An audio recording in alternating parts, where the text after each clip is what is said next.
महिलेचा पाठलाग करणाऱ्या संस्था चालकावर मुरुड पोलीस ठाण्यात गुन्हा दाखल. सकाळच्या वेळी व्यायामासाठी गेलेल्या पीडितेचा पाठलाग करीत तिच्यावर लक्ष ठेवणे, तिला फोन करून लॉजवर बोलावल्याप्रकरणी वसंतराव नाईक आश्रमशाळा कानडी बोरगाव येथील संस्था चालकावर गुन्हा दाखल करण्यात आलाय.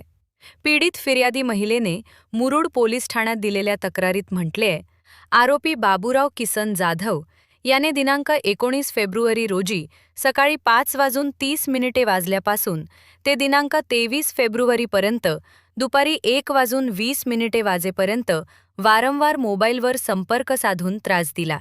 आरोपीने पीडितेला लातूर येथे भेटण्यास, लॉजवर भेटण्यास बोलावले. फिर्यादीनं नकार दिल्यानंतरही आरोपीनं 7 ते 8 वेळा फोन करून भेटण्याचा आग्रह धरला. तू निराधार आहेस, तुला आधार देतो, पैसे देतो, त्या पैशाची साडी घे, अशा प्रकारची प्रलोभनं दिल्याचा आरोप पीडितेनं केलाय. यावरून पीडितेच्या फिर्यादीवरून आरोपी बाबूराव जाधव याच्या विरोधात गुन्हा दाखल करण्यात आलाय. 12वीची एक्झाम चालू होती वसंतराव नाईक या शाळेवरती. मी ही शाळा कुठे आहे? कानाडी बोरगाव नगर तिथंच तंड्यामध्ये आहे. आणि तिथे एक्झाम चालू होती 12वीची आणि आमचे सुपरवायझर तिथं आलते. मग मला बोलवले, मी एकटीच आहे, ये म्हणले, तू मध्ये कॅबिन मध्येच बस म्हणले, मी बैठे स्क्वॉड म्हणून आलेली आहे म्हणले. ठीक आहे म्हणले, येते म्हणले. मी डबा वगैरे घेऊन, म्हणजे त्यांनी नाश्ता वगैरे केलं नव्हतं म्हणून मी डबा वगैरे घेऊन गेले होते तिथं. मग तिथं त्यांच्या मुलाशी ओळख झाली. मग त्यांच्या मुलाशी ओळख झाली. मग त्यांच्या मुलांना ओळख काढून घेतली, कुणाची मुलगी आहे असं तसं. मग मी सांगितली असं असं पवार सरांची मुलगी आहे आणि इथं कार्यकर्ती म्हणून आहे म्हणून सांगितले मी त्यांना. मग त्यांचे पप्पा आले. त्यांचे पप्पा मला मराठीतून बोलालते. मग त्यांच्या मुलांना म्हणले, त्यांचे पप्पा बाबूराव किसन जाधव आले आणि विकी जाधव यांनी त्यांना सांगितले की ही पवार सरांची मुलगी आहे आणि इथं असं असं कार्यकर्ती म्हणून लागलेली आहे शाळेवरच. बर बर म्हणलं. मग त्यांनी नंबर मागितले. नंबर मागितल्यानंतर आता कोण पण देतेस ना, त्यानं शाळेतला बापाच्या वयाचा, त्यानं तसं कशाला बोलल म्हणून नंबर देऊन टाकले मी. मग दिल्यानंतर नंबर त्यांनी कॉल वगैरे काहीच केलं नाही. मग 19 तारखेला डायरेक्ट कॉल केला. मग कॉल केल्यानंतर मला म्हणते की आपण बाहेर जाऊ, तुला सुट्टी कधी असते, सुट्टी असली की मला सांग, आपण जेवण करायला जाऊ, बाहेर जाऊ कुठेतरी फिरायला, तुला पैसे देतो, कपडे घेऊन देतो तुला, असं तसं त्या दिवशी बोलला. मग मी ठीक आहे म्हणलं, असते कोणतर बोलणार, जाऊ द्या म्हणलं. मी डिलीट मारून टाकले. मग माझ्या फ्रेंडला ह्याला सांगितले मी, असं असं एक माणूस आहे ना, ती माझ्या माग असं लागलंय म्हणलं. मग माझे फ्रेंड म्हणले ब्लॉक कर. मग मी म्हणलं ब्लॉक केल्यानंतर मग मी कशात त्या चुकीमध्ये त्याच्यामध्ये हे व्हायचं म्हणलं. मी ब्लॉक केले नाही. मी पुढचा निर्णय घेतला. मी म्हणलं ह्याला सगळं द्यायला पाहिजे म्हणला. मग नंतर आणखीन मी रनिंगला गेलते इथं क्रीडा संकुलला. मग तिथं त्यांनी पण आलते रनिंगला. मग ते फिरायला आलते वाटतं रनिंगला, तर नाही, त्यांचं वय कुठं आहे रनिंग करण्यासारखा.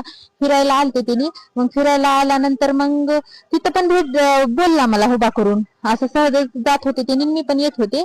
मग बोलले, इथं कसं काय? मी म्हणलं इथं रनिंगला येते म्हणले. मग रनिंगला येते म्हणल्यानंतर मग तिथं बोलला आणि मग तिथं बोलल्यानंतर ये म्हणला, जाऊत आपण लॉजला, असं तसं म्हणला. मग मी काहीच उत्तर दिले नाही, गेले माझे मी निघून तसं बोलल्यानंतर. मग आणखीन शनिवारी कॉल आला सकाळ सकाळ. मी उचलले नाही. संध्याकाळी पण आला, उचलले मी. कुठं आहेस म्हणला. मी म्हणलं घरी आहे म्हणलं आणि मी घरीच राहणार आहे म्हणले. मी असं भिवून कशाला हे माझी बी इज्जत हे कशाला हे करू म्हणून मी काहीच सांगितले नाही. मग आणखीन फोन आला. मग तिथं मला बोलले की ये आपण जाऊत. मी म्हणलं कुठं जायचंय म्हणलं, सांगा म्हणलं कुठं जायचंय. तरी म्हणले तू दयानंद सभागृह समोर ये, मानस हॉटेल आहे आणि त्या लॉज मध्ये जाऊत म्हणलं. मी म्हणलं लॉज मध्ये जाऊन काय आहे म्हणलं, लॉज मध्ये काय करायचंय म्हणलं. ये म्हणलं लॉज मध्ये काय करते, एक बाई आणि एक माणूस आल्यानंतर काय करते, आपण आयुष करूत मध्ये ये, असं तसं मला म्हणला. मग ठीक आहे म्हणलं.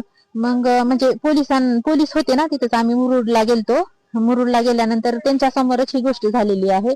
मग तिथं पण कॉल त्यांचे 8-10 वेळेस कॉल, कुठपर्यंत आलीस, कुठपर्यंत आलीस. मग मी त्यांना सांगतच राहिले, मी काडगावला आले, जवळ्याला आले, गाडी पंक्चरच झाल्या, असं तसं. म्हणजे पोलीस लोक त्याला पकडायला येणार होते आणि मी तिथंच होते आणि मी आल्यासारखं केले त्यांना. मग त्यांनी तिथंच मानस हॉटेलमध्ये मग आणखीन फोन आला. मला म्हणले की तू म्हणलीस बापाच्या वयाचा आहेस, असं तसं, पण काय असते, एक दिवस यायचं असते ना, ऐश करून जायची असते, कुणाला सांगायचं नसते, असं तसं. पैसे देतो, कपडे घे, असं तसं. तिथं पण आणखीन तेच. म्हणलं बरं आहे, म्हणलं ठीक आहे, म्हणलं येऊच म्हणलं मी. तर तू एक निराधार आहेस, तुला एक सहारा म्हणून मी सहारा द्यायलोय, असं तसं मला बोलले त्यांनी खूप काही. बरं म्हणले मी, ठीक आहे म्हणलं. मग आणखीन मग मुरुड स्टेशन मधून पोलीस आलते पकडण्यासाठी इथं मानस हॉटेलमध्ये आले. आणि मला आणखीन एकदा कॉल आला. मला म्हणले कुठं? मी म्हणलं 5 नंबरला आलो. मग त्यांनी म्हणले इथं आलीस की खाली रिसेप्शनला आधार कार्ड देऊ नकोस म्हणले. म्हणलं ठीक आहे म्हणलं. आणि त्यांनी नाव जर विचारले तर नाव तुझं सांगायचं नाही म्हणले, माझ्या बायकोचं सांग म्हणले. माझ्या बायकोचं कमल बाबूराव जाधव म्हणून सांग म्हणले. ठीक आहे म्हणलं. मग मी विचारले रूम नंबर किती आहे. त्यांनी रूम नंबर पण सांगितला 205 आहे म्हणून. मग 205 मध्ये डायरेक्ट तिथं पोलीस गेले आणि त्यांनी तिथंच होते रूम मध्ये, त्या लॉज मध्ये माझी वाट बघत बसलेली होती. पण त्यांना वाटलं की मीच आले काय की, म्हणून दरवाजा ओपन केला. आणि दरवाजा ओपन केल्यानंतर तिथं पोलीस होते. मग त्या पोलिसांनी त्यांना पकडून आणला आणि आणून मग तिथं पोलीस स्टेशन मध्ये तिथं हे केला. आणि एवढाच माझं म्हणणं एवढाच आहे की मला न्याय भेटावा आणि त्यांना कडीत कडी सजा भेटावी. कारण तिथं त्या शाळेमध्ये लहानपासून मोठ्या मुली आहेत. ही गोष्ट माझ्यासोबत झाली, त्यांच्यासोबत होऊ नये म्हणून निर्णय पाहिजे मला.